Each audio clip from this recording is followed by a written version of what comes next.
I knew it was going to be hard, but it's harder than you expect. And I don't know, like I would pretty much dread coming to school every day. But I think it's really useful to have somebody who can empathize with what a new teacher is going through or sort of work through the struggles together. And it was really helpful to have colleagues who were supportive and learning things with you. And yeah, I mean, it was amazing the difference between my first day of school, my first year and my first day of school, my second year. And I feel like however ineffective I feel from time to time, my work feels important and that gets me through. Some sort of like precious set aside time to collaborate with colleagues. That's something that we're always trying to find time to make happen and maybe aren't always successful in doing.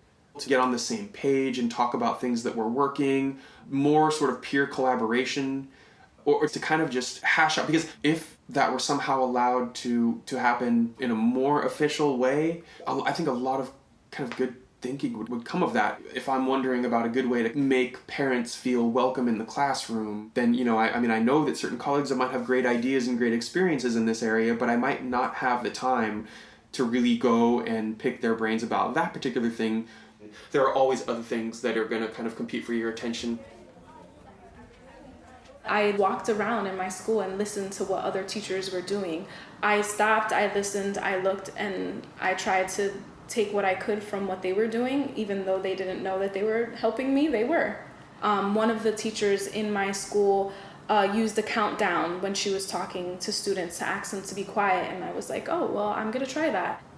I started to realize that if I wanted to survive the year and I wanted this to work and I wanted my students to learn, I needed to be more active about going to different people to ask for help.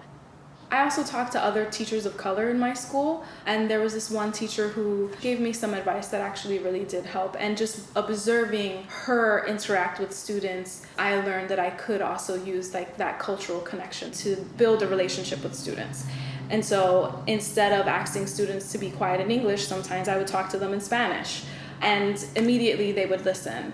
And so once I started to see that I could use that as a way to connect with students, my classroom management just became completely different. We work with the new teachers to create a cohort model. I think that that's just really, really critical. They need to know that they're not alone. So today, they all sat in a circle and we talked about all the things that went well. And even though they were telling us about the things that went well, the things that weren't going well leaked out. And so oftentimes it was like, well, this happened, and then I did this, and it seemed to work. I have a 60-year-old auto mechanic who's teaching math for the first time ever, and I have a 22-year-old who looks like a 17-year-old who's teaching math for the first time. And they all said that it just felt good to know that I wasn't the only one having this problem.